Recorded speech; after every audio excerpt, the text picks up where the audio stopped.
விஜய் மட்டும் கொஞ்சம் பொறுமையா இருந்திருந்தாரு அப்படின்னா, கண்டிப்பா இந்த ராஜசூரியோட உண்மையான முகத்த கண்டுபிடிச்சிருப்பாங்க அப்படின்னே சொல்லலாம். ஆனா இப்பவும் ஒண்ணுமே கெட்டு போகல. மல்லி, விஜய் இவங்க 2 பேரும் இப்போ ராஜசூரி எதுக்காக அந்த நிலத்த விக்கிறா? என்ன ஏது? அதுவும் இல்லாம அவ ஏதோ ஒரு மிகப்பெரிய பிராடத்தனத்த பண்ணிட்டு இருக்கா அப்படிங்கிற ஒரு விஷயத்த நல்லாவே தெரிஞ்சுக்கிட்டாங்க. அதுவும் இல்லாம விஜய்க்கும், மல்லிக்கும் எந்த ஒரு சந்தேகமும் வந்துரக்கூடாது அப்படிங்கிறதுக்காக, அடுத்ததா ஒரு மிகப்பெரிய உண்மைய வந்து சொல்லியிருக்காங்க. அதாவது இதுவரைக்கும் இந்த உண்மை வெளிய வந்துச்சா அப்படின்னு கேட்டீங்கன்னா, கண்டிப்பா கிடையாது. அதாவது ஏற்கனவே வந்து ஒருத்தன் அந்த கத்திய வந்து வாங்கி குடுத்தான் அப்படிங்கிற ஒரு விஷயம் வந்து நம்ம மல்லி, விஜய் இவங்க எல்லாருக்குமே தெரியும். ஏன்னா மல்லி தான் அத மாஸ் காட்டி அந்த ஒரு விஷயத்த வந்து வெளிய கொண்டு வந்தது. பட் இருந்தாலும் இப்போ அந்த கத்திய வந்து வாங்கி குடுக்க சொன்னது யாரு அப்படிங்கிற ஒரு விஷயம் வந்து வெளிய வந்துருச்சு. ஏன்னா ராஜேஸ்வரியே வந்துட்டு இந்த மாரி வந்து நான் தான் இத பண்ண சொன்னேன். அதாவது நான் தான் அந்த கத்திய வந்து வாங்க சொன்னேன் அப்படிங்கிற மாரி வந்து சொல்லி, இப்போ இந்த ஒரு கண்டத்துல இருந்து நம்ம தப்பிக்க போறோம் அப்படிங்கிற மாரி வந்து நெனச்சு சொன்னாங்க. இப்போ ராஜேஸ்வரி சொல்றது எல்லாமே உண்மைதான் அப்படிங்கிற மாதிரி இருந்தாலுமே கூட ஆனா அடுத்தடுத்த விஷயங்கள் எல்லாமே வந்து ராஜேஸ்வரிக்கு அகேன்ஸ்டா நடக்கும் அப்படின்னு எதிர்பார்க்கவே இல்லை. ஒரு பக்கம் ராஜேஸ்வரிய ரவுண்டு கட்ட ஆரம்பிக்கிறாங்க. அதாவது நம்ம மல்லி விஜய்க்கு உண்மை என்ன, அதாவது ராஜேஸ்வரி எதுக்காக வந்து இப்படி பண்றா, எதுக்காக வந்து லேண்ட வித்தா, இப்ப 20 லட்ச ரூபா கொண்டு போய் யார்கிட்ட கொடுக்க போறா அப்படிங்கிற விஷயம் எல்லாமே தெரிய வர்றதுல எந்த ஒரு பிரச்சனையும் இல்லை, எந்த ஒரு சண்டையும் இல்லை, சச்சரவும் இல்லை. ஆனா அதே சமயத்துல இந்த ரகுக்கு வந்து இந்த உண்மை எல்லாமே தெரிய வர போகுது. அதாவது மல்லிக்கும் விஜய்க்கும் எப்படி உண்மை தெரிய வருதோ, இவங்க வந்து கவினை போய் எங்க பாக்குறாங்க, கவின் கிட்ட பணத்தை கொடுக்கறது, இப்படின்ற எல்லா விஷயங்களும் வந்து இந்த அதாவது விஜய் மல்லிக்கும் தெரியற மாதிரி இந்த அந்த ரகுக்கும் வந்து தெரிய ஆரம்பிச்சிருது. அந்த ஒரு விஷயம் தான் மிகப்பெரிய விஷயமா மாறப்போகுது. அதுவும் இல்லாம ராஜேஸ்வரி வந்துட்டு அமைதியா நான் அவ செஞ்ச தப்ப வந்து உணர்ந்து கடைசியில அவ வந்து சரண்டர் ஆகி இந்த மாதிரி நான் தெரியாதனமா இப்படி ஒரு தப்பு பண்ணிட்டேன், என்ன மன்னிச்சிருங்க, எனக்கு என்ன தண்டனை கொடுக்குறீங்களோ கொடுங்க அப்படிங்கிற மாதிரி வந்து சொல்லியிருந்தா பிரச்சனையே கிடையாது. ஆனா அப்படி சொல்றாங்களா? அதாவது நான் வந்து எவ்வளவு பணம் கொடுத்தாலும் சரி, இந்த பணத்தை எல்லாத்தையுமே கொடுத்தாச்சு கூட நான் இந்த பிரச்சனையிலிருந்து வெளியே வந்தாகணும் அப்படிங்கிற மாதிரி வந்து சொல்லி ராஜேஸ்வரி நினைக்கிறான். அதாவது என்ன ஆச்சு அப்படின்னு பாத்தீங்கன்னா, ஏற்கனவே விஜயும் மல்லியும் வந்து ஃபாலோ பண்றாங்க அப்படிங்கிற ஒரு விஷயம் தெரியும். அதே மாதிரி அந்த அதாவது கத்தி வாங்கின அந்த பையனோட ஃப்ரெண்டு கிட்ட வந்து பேசிட்டு இருந்தது, இது எல்லாத்தையுமே வீடியோ எடுத்து ராஜேஸ்வரிக்கு காட்டி விட்டாங்க. இப்போ வந்து ராஜேஸ்வரி மிகப்பெரிய உஷாரா இருந்துட்டு இருக்காங்க. இனிமே என்ன நடந்தாலும் சரி, ஏது நடந்தாலும் சரி, கண்டிப்பா வந்து இந்த ஒரு விஷயத்துல இருந்து தப்பிக்கவே முடியாது அப்படிங்கிற அளவுக்கு, அதாவது நம்மள மாட்டவே மாட்டோம் அப்படிங்கிற அளவுக்கு வந்து நினைக்க ஆரம்பிச்சுறாங்க. அதுவும் இல்லாம இப்போ ராஜேஸ்வரி வந்துட்டு திருட்டுத்தனமா யாராச்சும் இருக்காங்களா அப்படிங்கிற மாதிரி வந்து சொல்லி எட்டி எட்டி பார்த்துட்டு இருக்கும்போது மல்லிக்கு சந்தேகம் வர ஆரம்பிச்சிருது. ராஜேஸ்வரி வந்துட்டு போயிட்டு அந்த பணப்பெட்டியை வந்து பாத்தீங்கன்னா அதுல எடுத்து அதுல வந்து செக் பண்ணிட்டு இருக்காங்க. அதாவது இதுல வந்து பணம் எல்லாம் கரெக்டா இருக்கா, அதுவும் இல்லாம ஏற்கனவே வாய்ஸ் மெசேஜ் எல்லாம் வந்துருச்சு.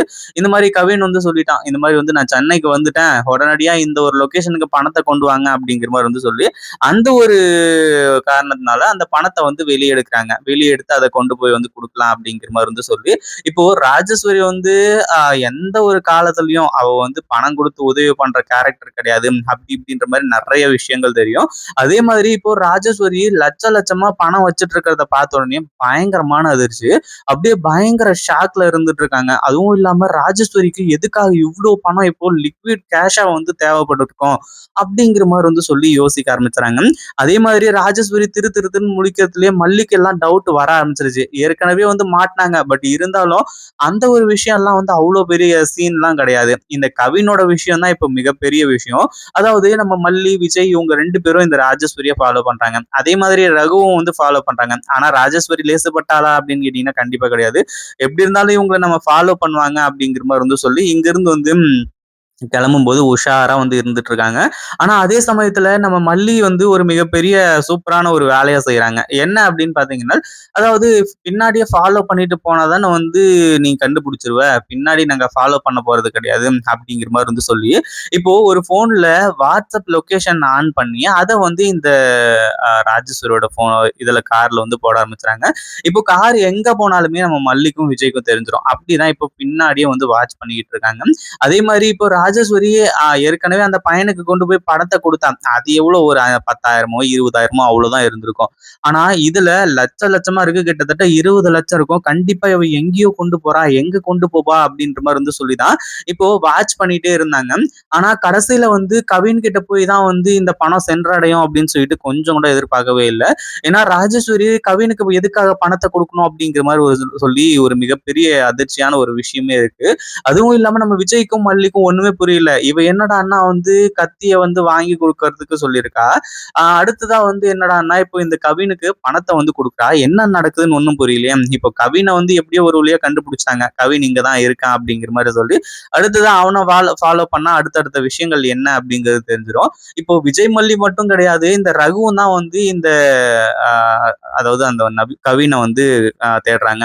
ஏன்னா கவின கண்டுபிடிச்சுட்டாங்க அப்படின்னா, கவின் கிட்ட என்ன ஆதாரம் இருக்கோ, எதுக்காக வந்து இந்த ராஜேஸ்வரி இவ்ளோ பயப்படுறா, என்ன ஆதாரத்த வச்சு வந்து மிரட்டுறாங்க அப்படிங்கிற ஒரு விஷயம் தெரிய வந்துச்சுன்னா போதும், அடுத்தடுத்து வந்து எல்லாமே சூப்பரா நடக்கும். அடுத்தடுத்து வந்து இந்த ரகு இருந்துகிட்டு, இப்போ இவங்களாச்சும் பரவால்ல 50 லட்சம் தான் கேட்டிருக்காங்க. ஆனா இந்த ரகு இருந்துட்டு விக்கிற அந்த சொத்த விக்கிற அந்த 3 கோடியோ, 2 கோடியோ மொத்தத்தையும் ஆட்டைய போறதுக்கு பிளான் பண்ணிட்டு இருக்காங்க. அது மட்டும் கிடையாது. இந்த ராஜேஸ்வரிக்கு ஒரு 40, 50 கோடி இருக்கு. அதுல பாதியாச்சு கூட நம்ம ஆட்டைய போட்டுறலாம். அது என்ன உண்மை, என்ன விஷயம் அப்படிங்கிறது தெரிஞ்சா போதும் அப்படிங்கிற மாரி வந்து சொல்லி தான் இந்த ஒரு விஷயத்தையே செஞ்சாங்க. ஆனா கடைசியில இப்ப என்னதான் ஆச்சு அப்படின்னு பார்த்தீங்கன்னா, இப்போ நம்ம மல்லியும், விஜயும் கவின பார்த்ததுனால, கவின் இங்க தான் இருக்கான். அதுவும் இல்லாம போலீஸ்லாம் சொல்லி அடுத்ததா வந்து கவின அரெஸ்ட் பண்றதுக்கு தயாரா இருந்துட்டு இருக்காங்க. ஆனா அதே சமயத்துல ராஜேஸ்வரியோட கழுத்த வந்து இப்ப பாம்பு சுத்திக்கிட்டு இருக்கு. அதாவது கயிறு வந்து சுத்திக்கிட்டு இருக்கு. பாசக்கயிற போட்டு இழுத்துட்டு இருக்காரு அப்படின்ற மாரி வந்து சொல்லி, இப்போ ராஜேஸ்வரியோட நிலைமை இப்படிதான் இருக்கு. கண்டிப்பா எந்த பக்கம் திரும்பினாலும் ஆபத்து மிக பெருசா இருக்கு. இத பத்தி நீங்க என்ன நினைக்கிறீங்க? அந்த வீடியோ பிடிச்சிருந்தா லைக் பண்ணுங்க, ஷேர் பண்ணுங்க. இப்பதான் நம்ம சேனலுக்கு ஃபர்ஸ்ட் டைம் வரீங்க அப்படின்னா, கீழ இருக்க சப்ஸ்கிரைப் பட்டன பிரஸ் பண்ணிக்கோங்க.